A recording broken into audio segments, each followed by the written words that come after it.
Hello, all, and welcome to One Spooked Professor, where we will today dive into one of the topics that matters the most to me, since I was absolutely obsessed with monsters growing up. Where our monsters come from? Where do we put them?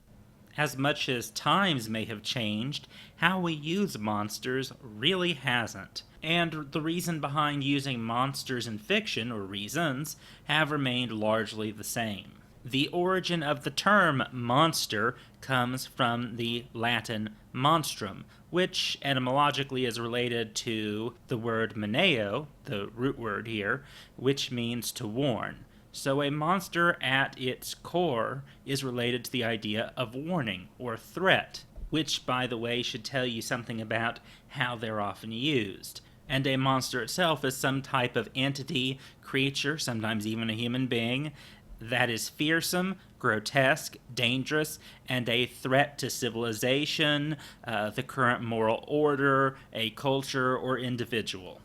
The threatening nature of something and its seeming unnaturalness are often hallmarks of a monster and how it appears in fiction, any form of fiction.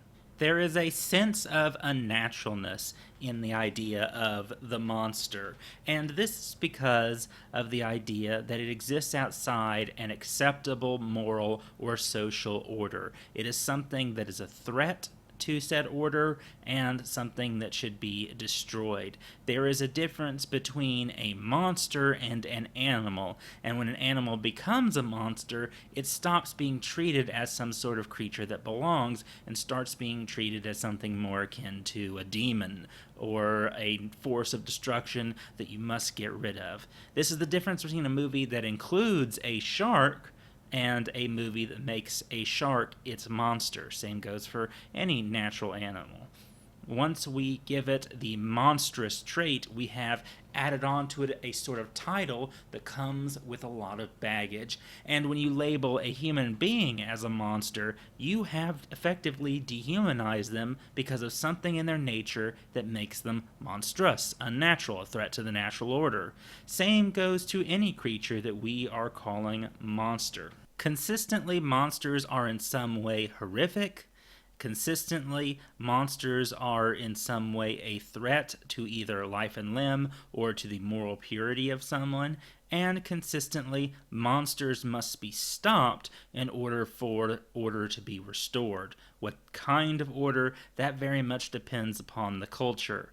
Monsters have existed long before we actually had literature. They appear in oral stories. They appear in visual images that have been in some way rendered on many different forms of medium.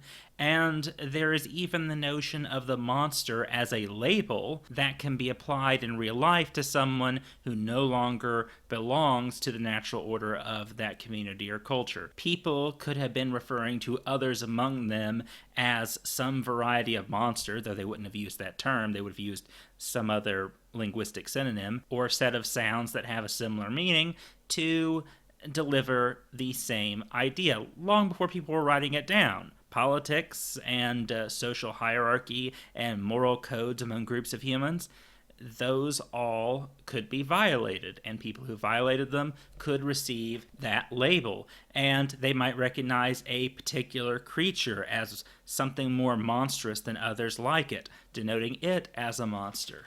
I am reminded of Henry Wu in the newer Jurassic World.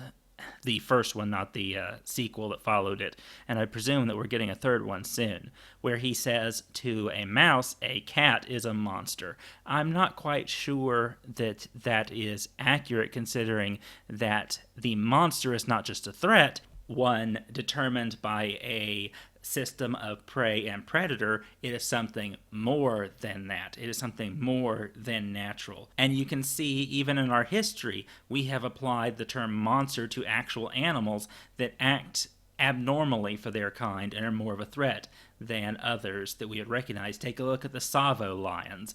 While the sheer level of their depredations has been brought into question, the fact that these lions were more dangerous than others of their kind and were already members of a lion species that are notoriously short-tempered made them into a legend. If you haven't ever seen Ghost in the Darkness, I advise you to go watch it. It is not historically accurate, but it is still a lot of fun, and I've actually gotten to go to the museum in Chicago and see these lions, and while they were not as impressive as, say, they were in the movie, the very fact that they managed to do at least some of the things they're accused of doing is horrifying, and there's a reason why we dubbed these lions monsters and not some other lion that may have eaten some other person. These things have acquired a sort of legend. So no, if I have to challenge Dr. Wu, not all cats are monsters to mice. All cats, at least cats still in touch with their predator instincts that we humans haven't completely broken, are creatures that prey upon mice that mice should fear. But a monster to a mouse would be, say, that one bobcat that ate several families of mice and is still hunting them all down. That one bobcat they call Old One-Eye. Note that I don't necessarily mean this literally. Mice don't have a conception of storytelling or the difference between a predator threat and a true monster. The notion of a monster is a human construction. Thus, this little mouse comparison is only as useful as it allows us to look at the human construction. So, nice try, Henry Wu, but not quite accurate when we are considering the role of monsters in fiction. Now, the idea of the Indominus Rex as a monster, yes, that it would qualify for. It is not like a natural dinosaur. Indeed, few of those creatures at Jurassic Park are, as Henry Wu points out in that speech, which had some good points in it and did explain away a lot of the scientific errors in the previous movies. I really liked that speech. But the Indominus itself truly earned the term monstrous through its sadistic nature, through its madness, through how it elevated itself among its fellows, and how it disrupted order. All of those things made it monstrous, more than just a creature. Monsters can fulfill many different roles depending on the culture and time period, and there are clear traditional points of change where you can see monsters' roles shifting or their nature shifting in their cultural depictions. You can see this in cases where the role between monsters, spirits, and demons is not all that clear, and then it becomes a little bit more plain to see the distinction as time goes by. What's corporeal, incorporeal, what is divine in origin and not divine in origin, things like that. Some of the oldest roles for monsters obviously share some relationship to something we've discussed earlier on this channel, and that is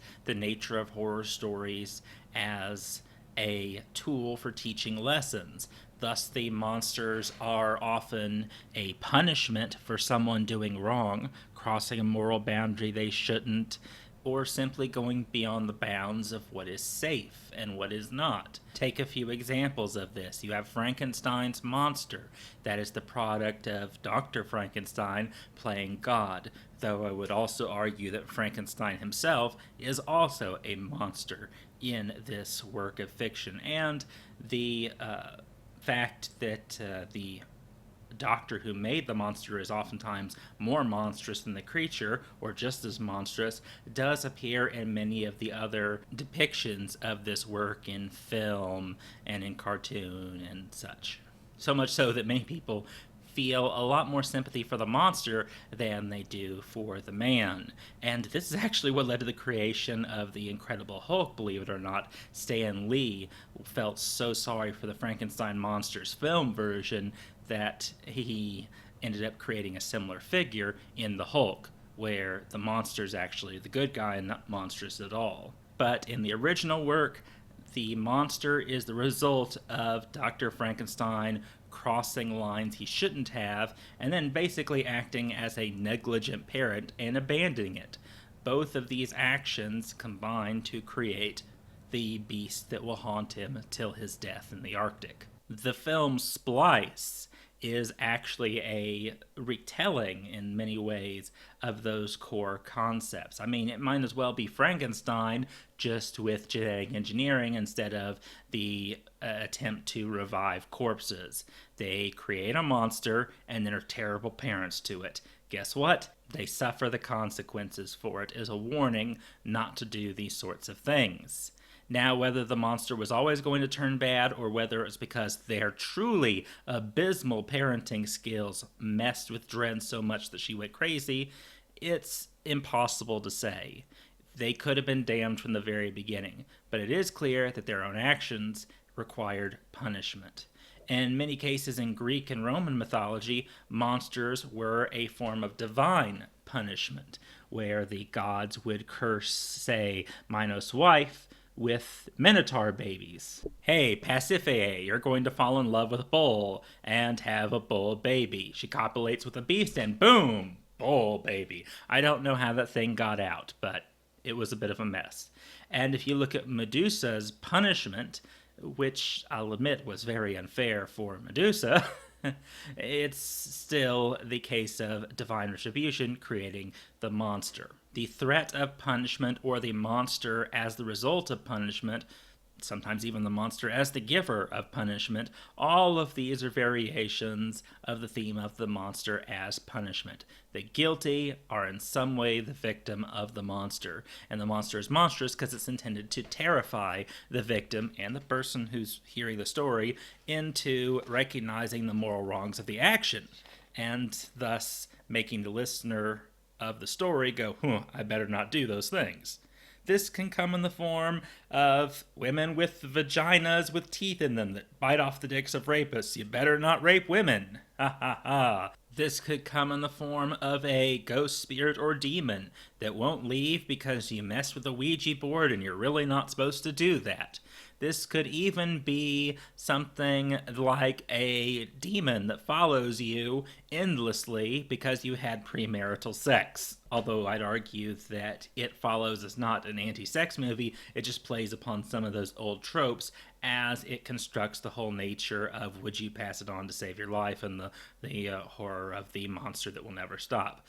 Again, this is another of those films that I think you should check out, whether you think it's silly or whether you actually enjoy it. It's certainly something different from normal fanfare. Back to my focus, you can see how the idea of the monster as punishment can also serve as a monster as a symbol of warning. You don't go here because here there be dragons. You don't do this because you'll create a monster. You don't do this because the boogeyman will come and eat you. When people talk about monsters in stories, they're talking often about a device intended to affect people's actions in real life to some degree. These were originally tools of lessons. They didn't stay that way, though. Monsters also became a form of entertainment unto themselves. So monster stories served as a sort of pleasure in the grotesque, something to create excitement, something to entertain all on its own. Sometimes these stories kept on the hallmarks of lessons and the tropes of the traditional monster formula. Other times they did not. And in non-horror works, or in horror action works, or works that started with horror elements and then transitioned to something else, the monster is a foe to be defeated by the hero so that the hero proves their masculinity, their virility, or in some way learns how to act appropriately. The hero conquers the monster as a part of their heroic deeds. These stories were very often about inspiring people to greatness so that they could be able citizens. If you wanted to be like Hercules, you would act like a man. If you wanted to be like Odysseus, you would try and be clever and not make the moral mistakes his men did. If you wanted to act like Superman, you have something to aspire to. Heroes defeated monsters, earning our adulation and thus serving as inspiration. And we would defeat our monsters in our own lives. Thus, monsters in many of these stories are something to conquer. What you're conquering and what we're supposed to learn from the hero's conquest may vary. As indicated with older Greek stories and later Roman stories, you have the idea of the masculine hero who learns and demonstrates the tenets of masculinity so that others may follow and be hardworking men that will keep society going, displaying virtue and strength in their deeds. Okay, makes sense. This could be particularly important for societies that had a strong military ethos because you wanted to create brave men that would go and fight, so you tell stories that reinforce this sort of bravery, and monsters would often play a role in that. If you look at Gothic stories that are often written by women authors, you have the monster as a threat to female virtue, sometimes tied into symbols of masculinity or the system that can oppress or threaten women. There's usually a male figure who will often provide the very real threat of rape in some form or fashion, and a lot of those symbols because of what the monster represents to them. In a lot of Gothic literature, the monster or the evil is usually cloaked in the old, in part because of the whole clash that is going on with the Romantic movement and the anti-industrial revolution movement, and this look backward at old Gothic ruins and the revival of Gothic style architecture, and this fascination with the return of the mystical to fiction rather than just the rational. The Gothic stories, particularly Gothic horror stories, often involve the supernatural. They involve a lot of mystery and the unknown. Sometimes there's a realistic or rational reason for the unknown that gets explained. Sometimes it truly is supernatural. A lot of times there is an evil religious figure, often Catholic. There are bloodline curses. There are old houses that are haunted or have some sort of mystical problem with them. Again, because of this fascination with the old and the failing aristocratic lifestyle. This is where they put their monsters because of the Industrial Revolution, because of the decaying aristocratic old ways, because that was where the decay was. That was where they could hide these old evils, these secret societies, these foul wizards, these evil men, monsters, ghosts, and incestuous families. And in many cases, these would make for forms of social criticism. The placement of monsters can be a core part of social criticism. Who were the monsters? The old Catholics? Okay. The aristocracy that's already fading? People who have been touched by the evils of slavery in Gothic literature, Southern Gothic literature, particularly in the Americas. This is a part of the role of monsters that hasn't really changed at all. The role of the monster as the embodiment of what we see as evil. Who are the monsters? Well, they're the Persians, they're the Spartans, they're the Philistines. They are people who we fear. If you look at wartime propaganda, you can see the dehumanization of certain figures and the enemy taking on more monstrous characteristics to the point where they're no longer just humans that want to fight you. There's something pure evil that needs to be destroyed that is a threat to the moral and social order beyond that of mere violence. World War I and World War II provide some great and horrific examples of this. I encourage you to check that out. Some of it's funny until you put it in its proper context and how it often resulted. Yikes. This trait has not gone away. No matter what side you're on, no matter what political narrative is being spun, there are stories involving monsters that represent, say, evil systems. What sorts of systems produce evils? Systemic evil is a very big part of the horror, literary, and film and TV movements in the 20th century. Communism as a system that created evil, as a system of evil that created monsters. So a lot of monsters are of communist origin or come from communist sciences or people who will do evil for communism. And you see the reverse being true. Well, capitalism produces this evil. Imperialism produced this evil. Communism's the only way to stop it. If you read feminist literature that involves monsters, the monster will often be in some way a threat to the feminine. If you read literature that is going to deal in some way with racial struggle, you're going to probably see the monster being something that precipitates or systemically feeds into racial violence. I'd check out Get Out to see monsters that live by racial violence. They aren't just people, they actually are full-blown monsters. They stop being treated by the story as humans. And that's a key component of how the human being becomes the monster. In this case, the people who are stealing bodies. If I'm going to give you a list of movies to see, Get Out is also on there. We just came out of 2020, so we've seen a lot of political demonization. Doesn't matter which side you're on. You can find some sort of story that treats members of the other side not just as people with ideas you don't agree with, but as people who are actually monsters and need to be conquered, need to be stopped. A threat to the natural social order.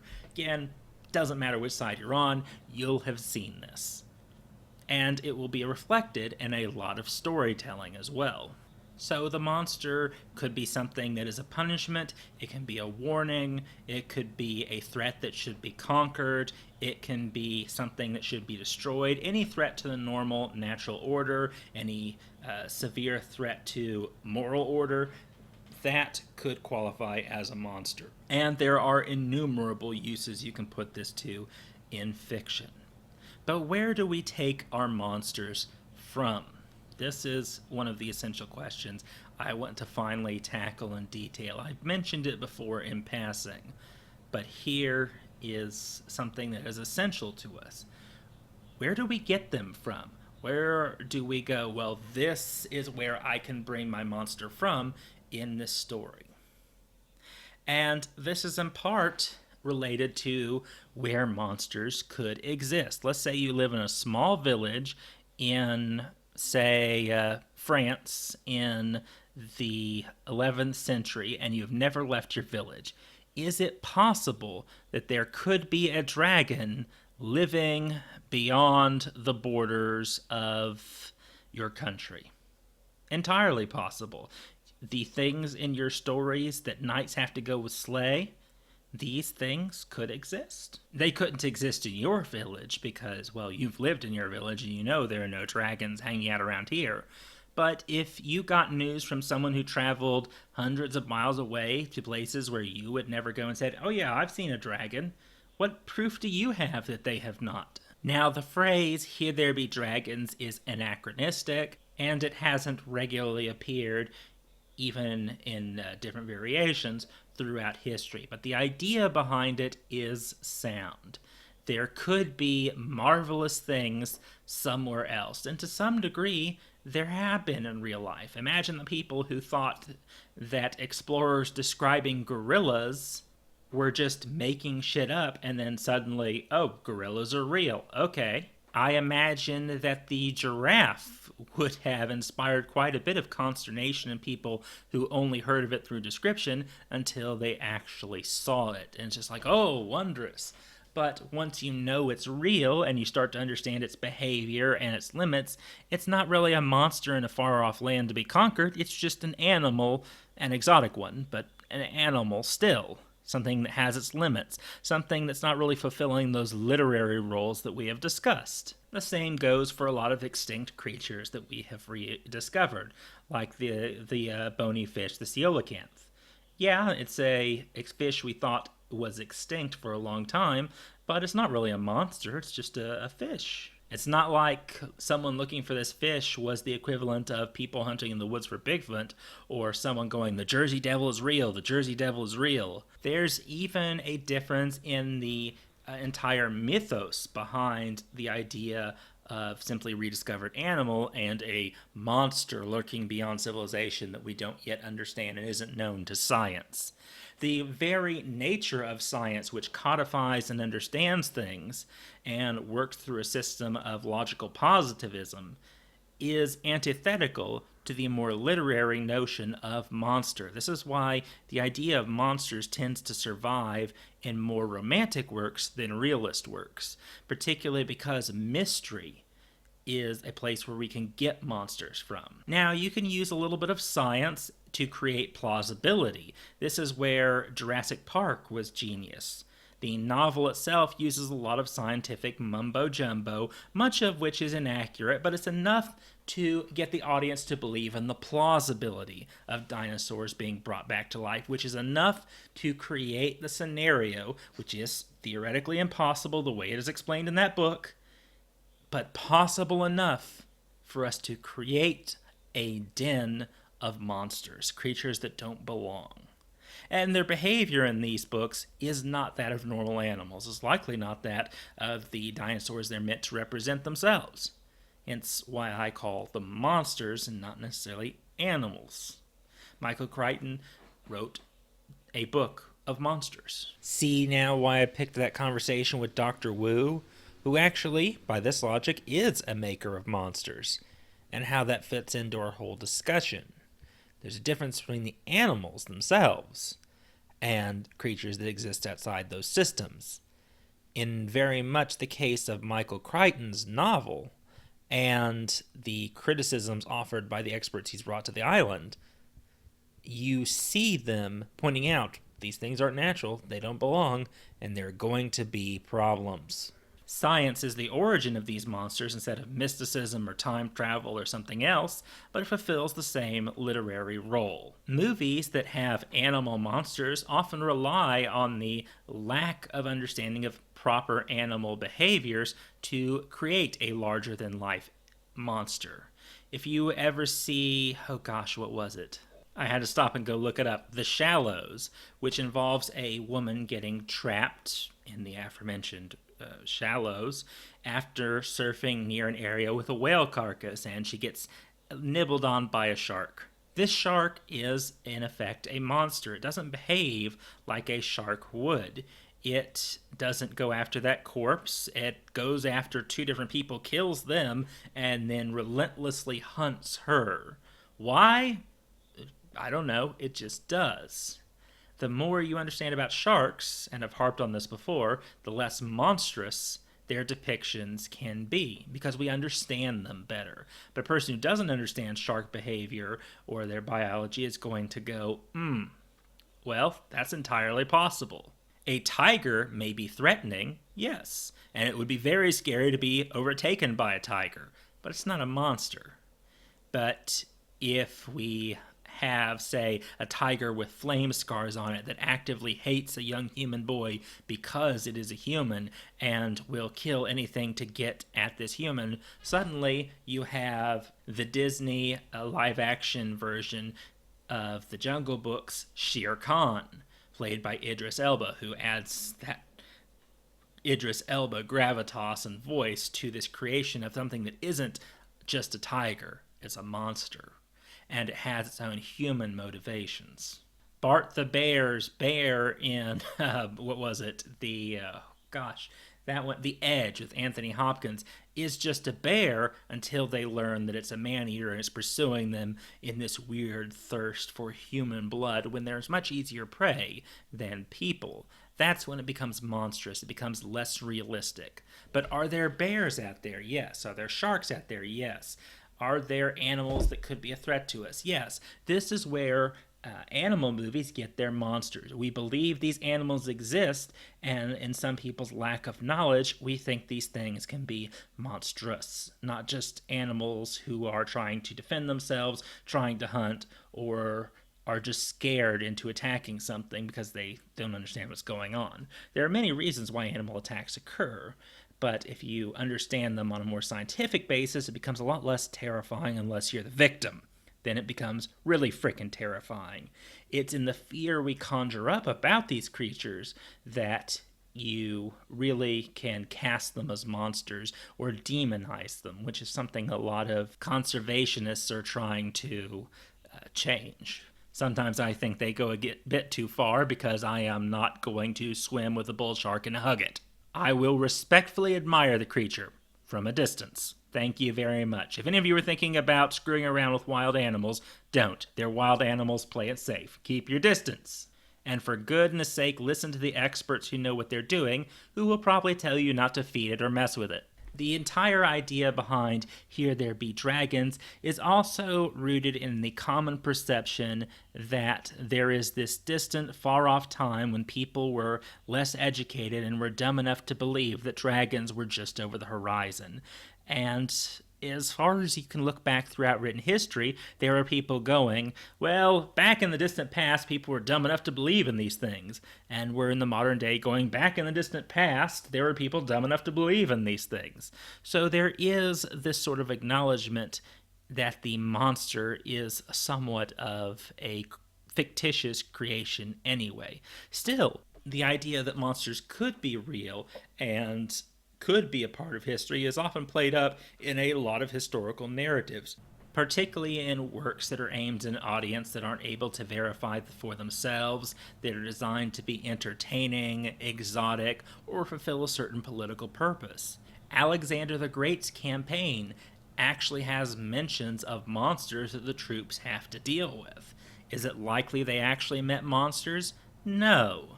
But it fulfills a sort of narrative purpose as Alexander the Great casts his activities against the literary backdrop of the Greek gods and the epics of heroes. He is taking on elements of a literary tradition, and the historians who are capturing his activities do so as well. And for people who, for some reason or another, do believe that the monsters are real, well, the places that we can't go to verify them could house them. This creates the plausibility of monsters. Could there be monsters in China if you've never left Italy? Sure.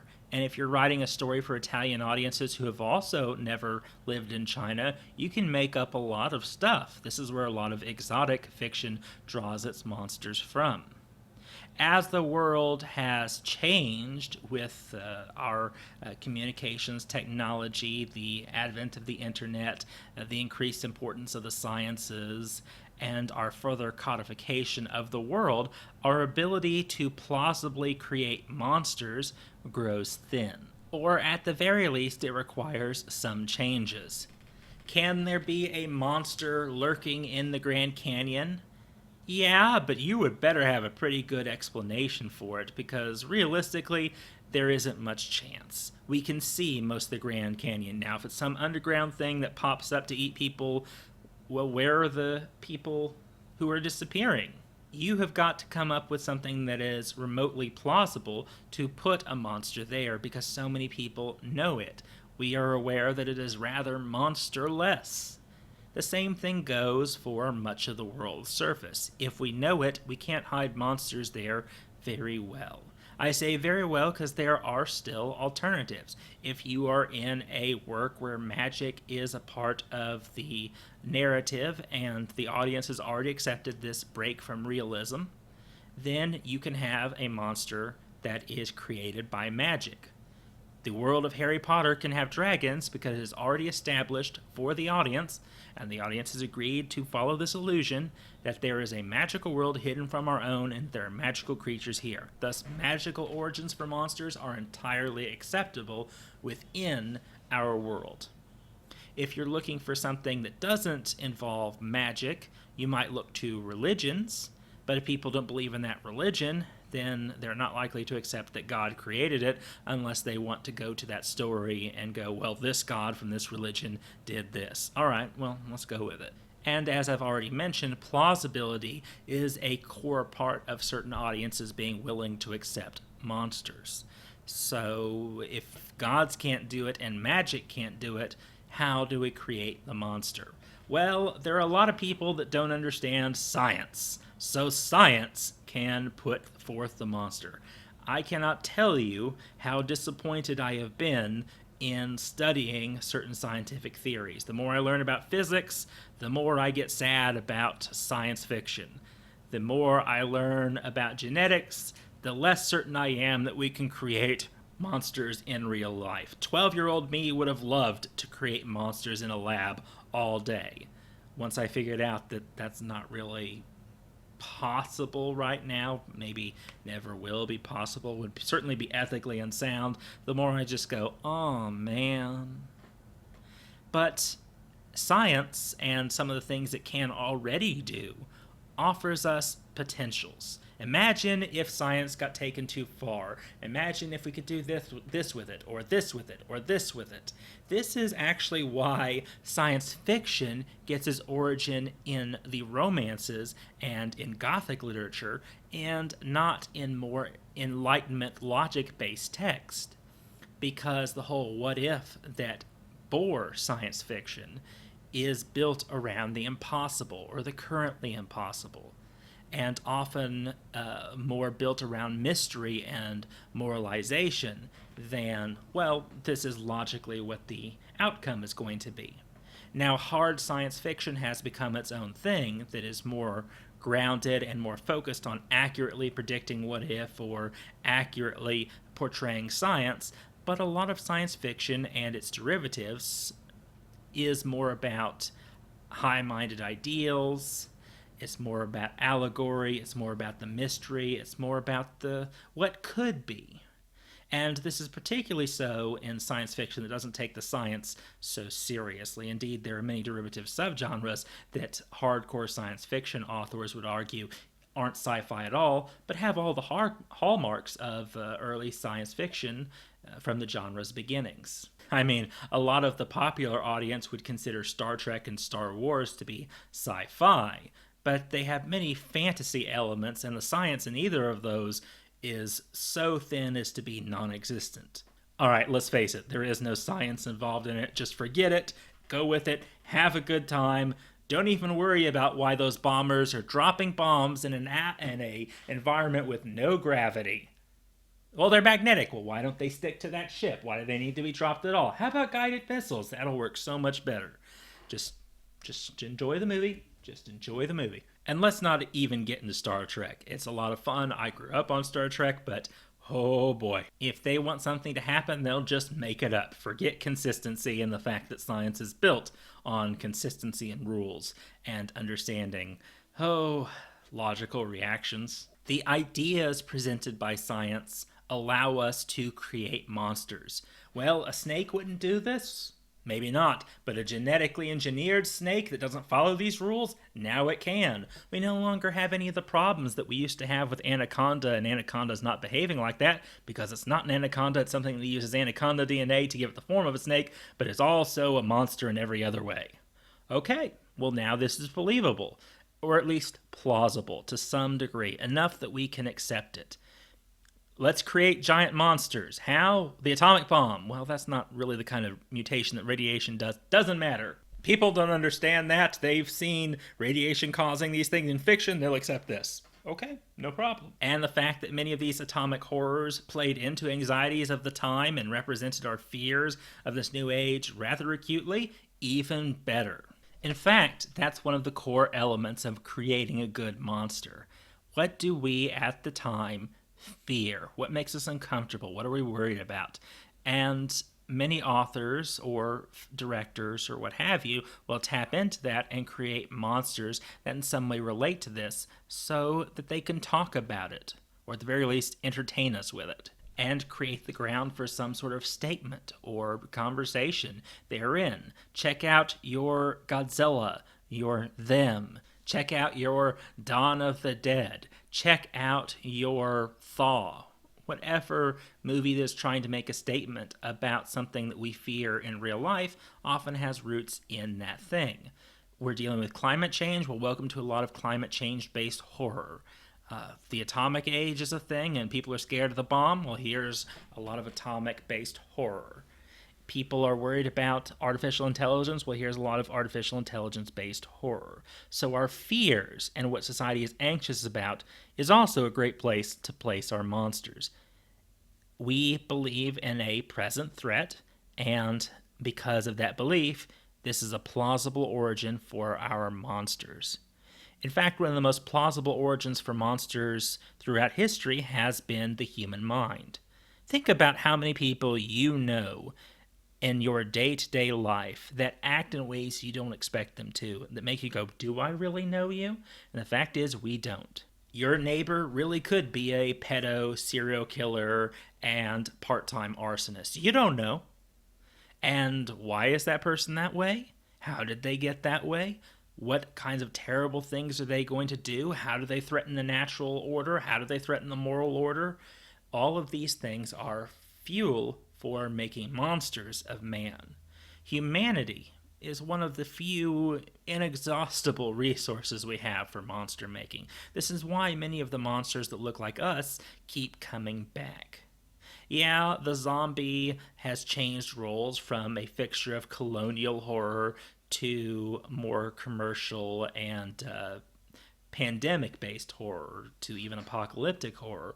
But because it looks like us and fulfills a certain role, we can still put it in places that we find believable. It could be a disease, it could be a parasite, it could be radiation from Venus, or the Venus probe, I believe. Vampires look like people, therefore, they could really be hiding amongst us.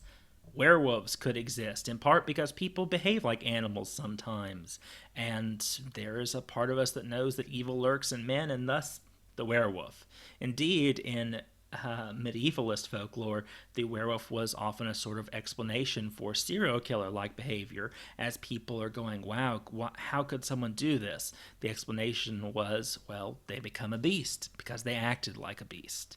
Note that this is an oversimplification of werewolf folklore, but this was one of the hallmarks of it. Similarly, we can treat entire systems as evil. What kind of system produces monsters like the Columbine killer, or people willing to fly their planes into two towers, or what have you? Systems become a source of monsters, thus the system itself becomes a monster. This is a big part of political and systemic horror. And you also have the fact that there are unexplored places in the world and the universe at large where we can still hide monsters. Megalodon could be here because we haven't fully explored it yet. Not likely, but it could be. Monsters could come from space because space is so darn big that it's somewhere we can hide things.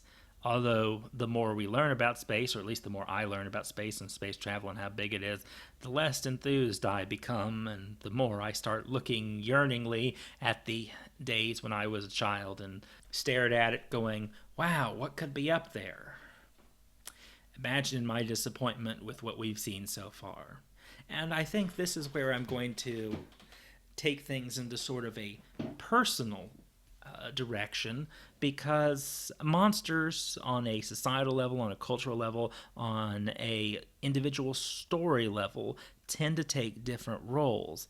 And as a kid, I was fascinated by monsters, so much so that when I'd make up stories, I would often befriend the monsters. And while I was younger, I was often bullied. I had a hard time making friends. Ooh, stereotype there. I would often find more in common with the monsters than with people, unless the monsters were people or the monsters were truly horrible. And again, I've grown up and matured since then, but I've still always had a fascination with them that's made me fond of them. And I've often felt sympathy for the monsters who were just acting according to their nature, or who, in some stories in particular, were just victims, which made some of Stan Lee's monster heroes and his feelings towards them kind of connect with me in a certain way. And growing up, I had to grapple with some of my own personal monsters, and there are some stories to that, but I also associate the monsters with what is wonderful and magical and interesting in the world, and I have to admit that I grew up with a interest in things like cryptozoology. Now I have largely gone, most of it isn't real. I mean, I find it virtually impossible to believe that a breeding population of creatures that we dub Bigfoot could exist and produce so little evidence where we think it does, especially with satellite imagery and so many other things we have. I'm just like, no way. And I remember the day when I learned that they had sonared all of Loch Ness and gone, yeah, no monster. And by that point in time, I had already studied things like, how would we know if it was a dinosaur? How did glaciers play a role in the Loch's formation? Could a dinosaur or a dinosaur-like creature, the plesiosaur is not actually a dinosaur, have survived there? And by the way, it couldn't have gotten there or survived there. Take a look at the geological history of the region. I got super disappointed. This was an occasion where I felt something magical had been ripped away from the world because there was no longer a mystery there. There was no monster. And the more I've learned about the world, the more I have found there aren't monsters. There are things that are explainable, people behaving for rational reasons, even if the reasons are terrible, and things that just go, regardless of the why or the how. There aren't monsters.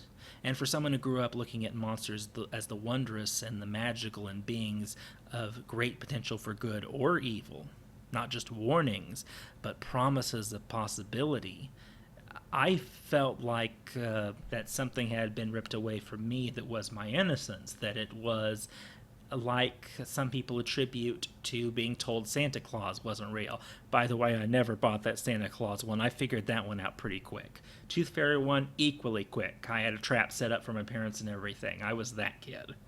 I had no problem being critical about everything, but I held this weird spot in my life where I didn't want to let myself believe that these monsters weren't real, and one by one, I couldn't fool myself into believing that they were anymore.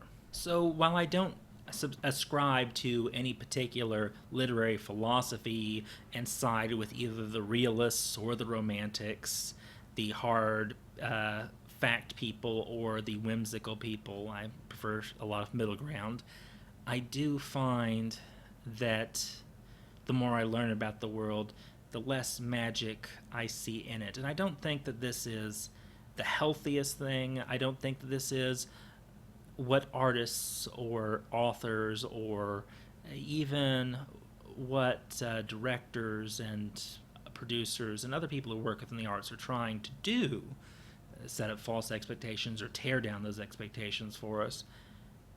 And again, the roles of the monster are myriad. But for me, they took on more than just the roles I've talked about. They became a symbol of safety and of childhood innocence. And as a child, I did want to, in some way, create monsters. I didn't want to hurt people with monsters or anything, but I wanted to write stories with monsters, or I wanted to talk about monsters, make movies with monsters, or play a monster in a movie or a play or something. I had all sorts of dreams about that. And I'm trying to make the most of those dreams now by talking about monsters. I'm writing stories about monsters. I play video games with monsters in them. And I'm teaching an episode about the origins of monsters and how they work in fiction. So, in a small way, I'm trying to reclaim a bit of that magic for myself that in my more cynical, sad moments I find missing. And I don't want that to go missing for you. That's never something I want to do to anybody. It's one thing to talk to an anti-vaxxer and go, hey, the whooping cough was terrible.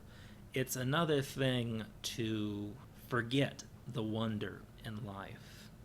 And for me, I often found wonder in monsters and in their real-life inspirations. Check out the wasp that basically works like the xenomorph. My gosh, it is fascinating and amazing. And indeed, this technique of using the monster as a sign of the wondrous that, say, the modern world is destroying, or of things that don't have a place in the mundane world, appears pretty consistently. Check out the How to Tame Your Dragon series, or look at the third Pirates of the Caribbean movie, when they find the dead Kraken, and Jack Sparrow is actually sad at its passing, despite the fact that this is the thing that killed him. He mentions that the world's not getting smaller, there's just less in it. So there is this sort of cultural awareness and creation of a new role for monsters as an embodiment of the wondrous and the magical. Monsters' roles change, and where we place them will also change. We're continuing to place monsters in different areas, but following the same patterns. We place them as misunderstood figures that are actually good in certain groups or in certain places, or as certain ideals. We place them as something to warn us or as a form of punishment. We place them as a threat that we use in politics or in stories for our children. And in many cases, we use them to entertain or as something to conquer in our own lives or to serve as a model for how we should behave. The hero or heroine conquers the monster and lives the life they're supposed to and creates a better world in doing so. I hope that in some way you will conquer the monsters that stand in your way, and that to some degree you will make the most of the monster in your stories. Anyway, I'm probably just being a little silly. I hope you have a wonderful day. Take care.